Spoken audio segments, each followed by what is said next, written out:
А? Здравейте! Казвам се Терел Серафимов, международен майстор по шахмат съм и настоящем работя като шахматен тренер в Колмар във Франция.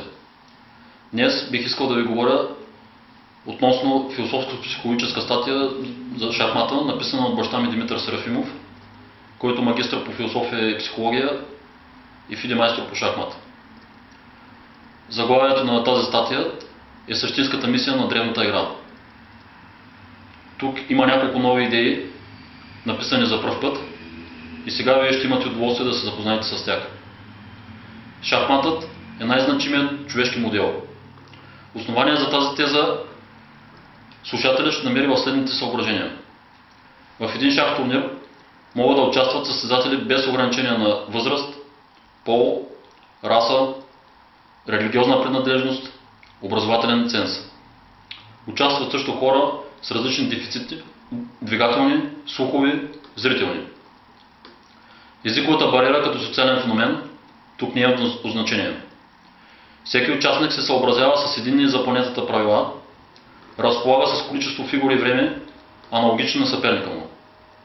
Шахматният коефициент ЕЛО, отразяващ нивото на постижение, се изчислява по универсална за всички континенти формула. По същият начин е решен и въпросът с шахматните звания. Практически, постигната квалификация в която и да е страна е валидна в целия свят. Участниците в състезания са в позиция на уникална равнопоставеност, която им дава възможност да реализират потенциала си. Подобна равнопоставеност на хората някъде другаде в техните многообразни дейности, за съжаление, не съществува. Горе посочените хора може да се съберат заедно и на концерт, и на футболен матч, но там те са в известен смисъл само зрители, са в пасивна, некреативна позиция. Този модел, чието ядро е равнопоставеността, е изключително условие, възможност човек да бъде добър със себе си и с другите. Разбира се, тази възможност трябва да е подкрепена с подходяща психологическа информираност и култура. В идеята чрез шахматът да укрепваме психологическата си устойчивост и духовно здраве и да развиваме компетенциите си за доброто като теория и практика, можем да определим същинската му мисия. В културалната традиция битува схващането, че шахматът е игра, синтез на наука, изкуство и спорт. Всъщност той е специфична дейност, която се изразява в противоречиво единство на материя, пространство, време и неизмерима фигурна виталност.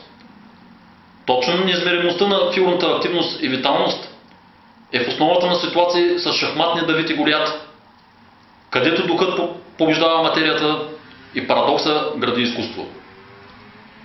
Тази дейност притежава измерим спектър от феномени, като резултати, коефициенти, звания и други, и неизмерим спектър, който отразява формирането на способност за поемане на отговорност, за справяне с критични ситуации, балансиране на ценности, вникване в другата гледна точка и други.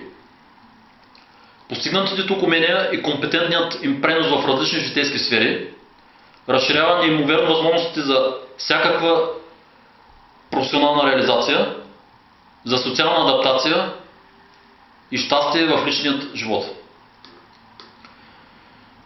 Проблемът за загубата.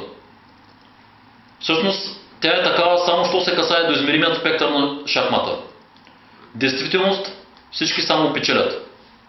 Шахматната партия с резултата си е преди всичко пространство, където човек се учи на толеранс и гради общочовешки духовни ценности.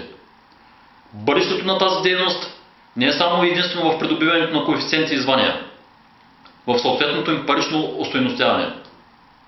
Перспективата за човечеството е в осъзнаването на същинската мисия на този модел.